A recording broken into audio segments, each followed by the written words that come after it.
type of funding, and there's no kind of consideration for those smaller groups of organizations. Yeah. Right. So I finally got this pulled up. So just to balance this, this is what the DC site looks like.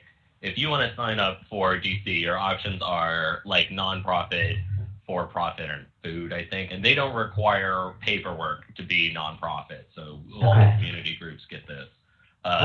So in 2009, Capital Pride was $200, and the last year we went, it was $300. So they kind of inched it up and then held up $25 and then hold it a year, up $25 and hold it a year. So, but it's and I'm pretty sure that was the cost this year too, give or take $25. So yeah, you're looking at about $300.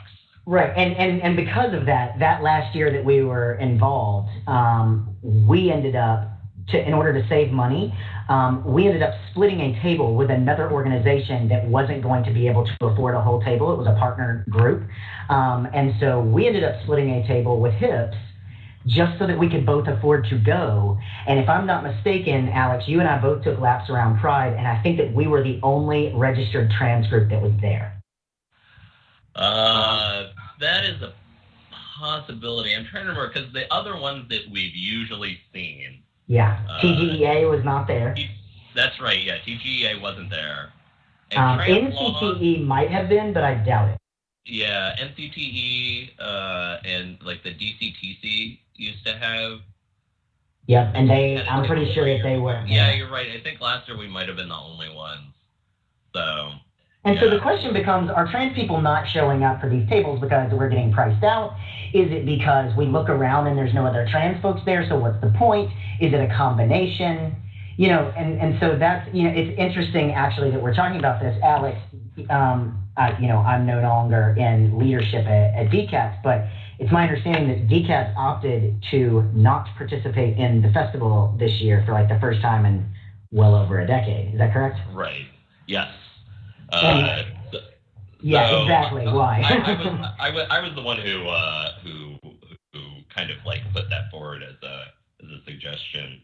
And so for DCATS, what I felt is that like when we're going to this space, there's what we're getting out of the space as an organization, and then what we're contributing to Pride as a whole. Right. And so what we get out of it is, we get new members, and we get to, talk to other people in the community and stuff like that.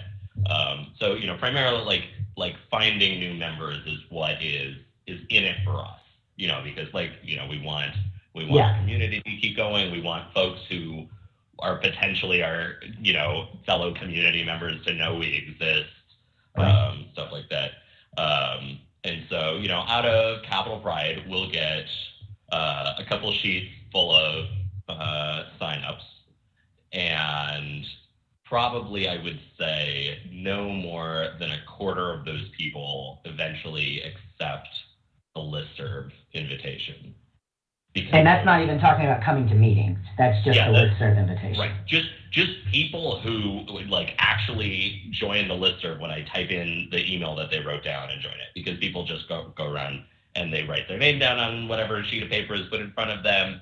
People who don't understand what a listserv is, or whatever. So it's a pretty poor draw for us, because we're trans people are a small minority, and when you dilute that into the however many thousands of people are at Capital Pride.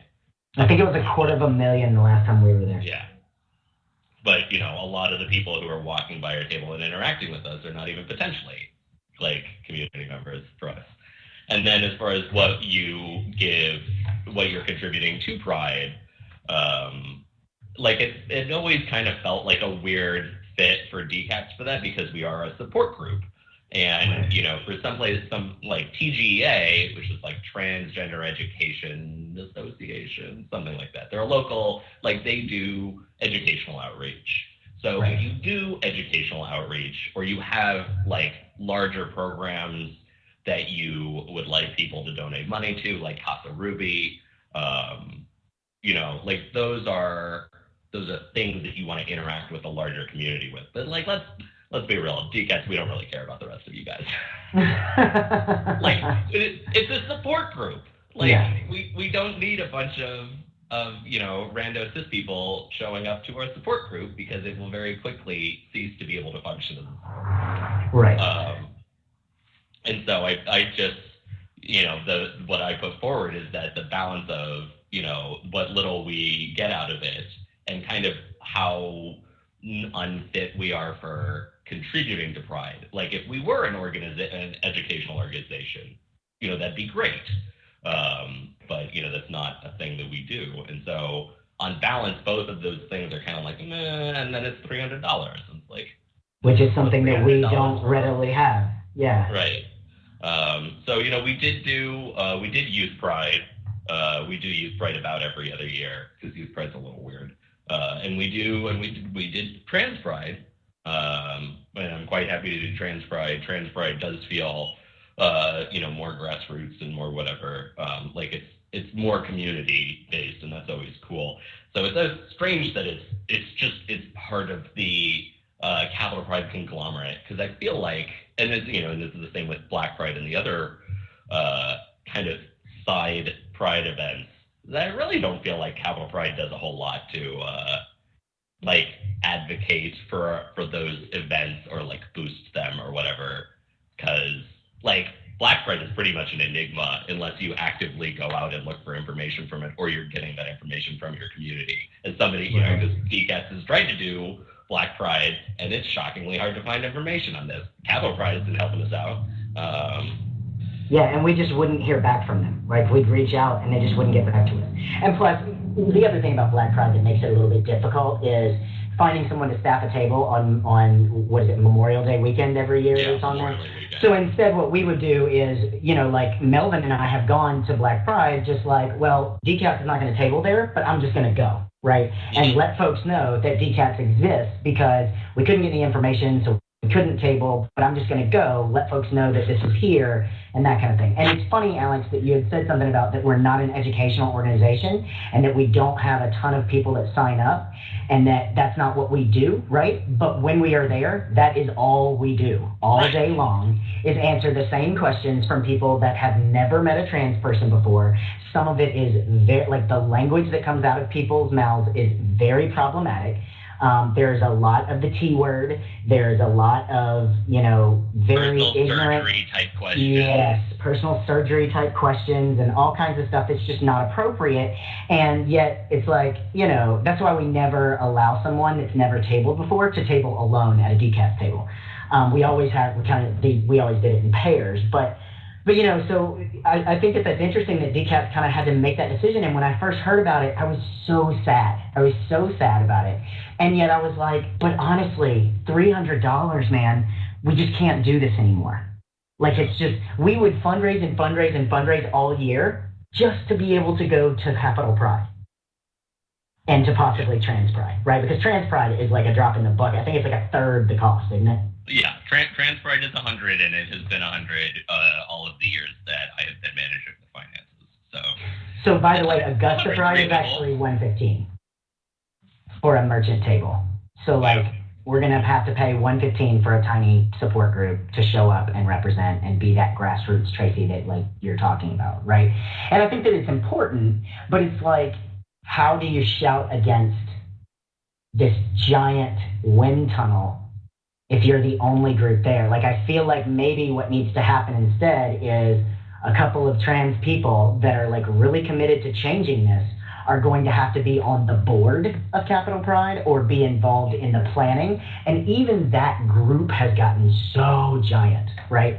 Yeah. Who knows if we could change anything? But Melvin, you've been kind of just real quick, I wanted to add, one of the other things that made me feel less bad about not going is that Casa Ruby is on this shit like dead on Elvis.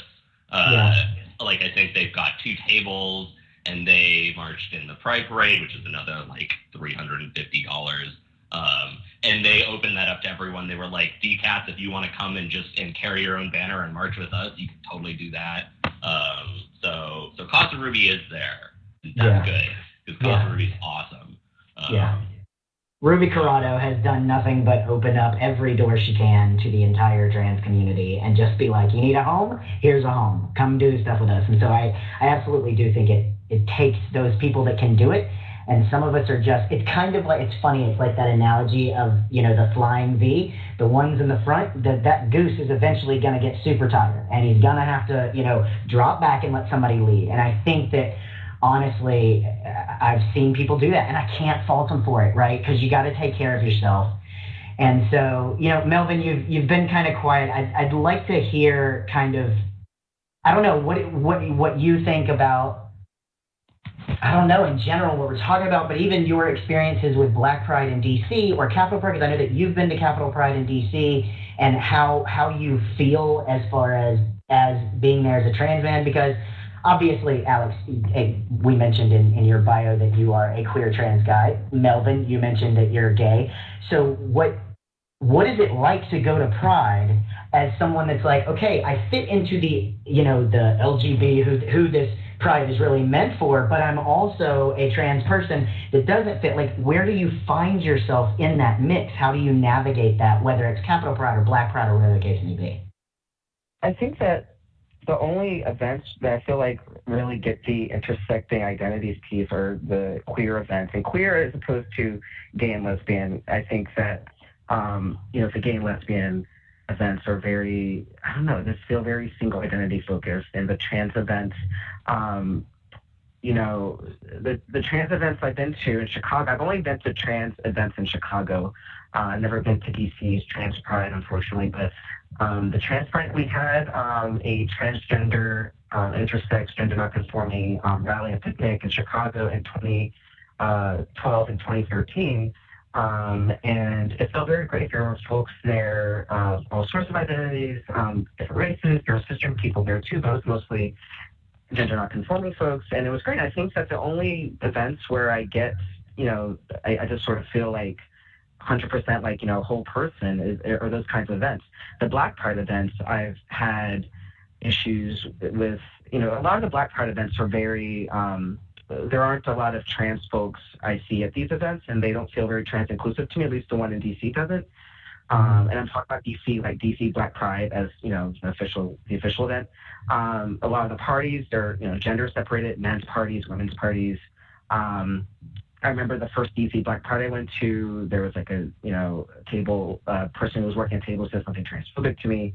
And so I haven't had terribly positive experiences at the DC Black Pride events as well. So, but for me, it's mostly either trans events or just, events created from the queer community. I have a friend in DC who's Black, and every year during Black Pride weekend in DC, she organizes a bunch of events that are kind of like alternative Black Pride events, and I go to those. And those are, queer folks, trans folk of color, and they're really great.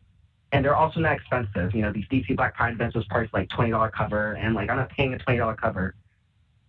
Anyway. Right. Yeah. No, absolutely. Well, and that gets to the disappearing, right? So as trans people, sometimes, and I'd like to know if other people feel the same, I feel like I disappear as soon as I walk into Pride, right? Because I'm either assumed to be a straight ally, a cisgender straight ally, or I am assumed to be cisgender and gay, a gay man. And so depending on whether I'm there at Pride by myself or whether I'm there with my wife, it's very different how I am perceived. And so it's almost like if I'm there with my wife, almost like I don't belong there, and I get looked at as like, oh, yay, allies are here. And I'm like, no, right? Like, I feel like trans people kind of slip through the cracks. And those are just the trans people that actually are seen as their correct gender. For those that either choose not to transition or aren't read as their correct gender or have not started hormones or are genderqueer or whatever the case may be, they tend to also kind of disappear. Their transness is almost like shed away the moment that they walk in by everyone that looks at them, because the immediate assumption is there are gay and lesbian people here, and then there are straight allies, and that's it, right? Like, that's who's here. And so that disappearance of the trans community is so difficult that I feel like some of the only time, and I find it hilarious, but I occasionally do this, the only way that I feel like I can wear my transness in a space like a traditional